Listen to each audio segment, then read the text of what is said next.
Ang hawak ko dito ay karambit. Ang hawak ng mga kasama ko ay naka-reverse grip knife siya.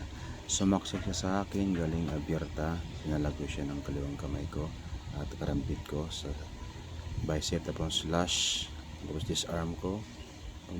Pag disarm ko, diretso ako sa giliran niya, tapos inangat ko yung kamay niya. Pag ingat ng kamay, slash ko ulit siya dito sa stomach niya. Then nag-flip ako ng knife ko papuntang liig niya, tapos in-slash ko siya. After ng slash ko, nag-flip uli ako. Then nag-slash uli ako sa stomach niya papuntang likod.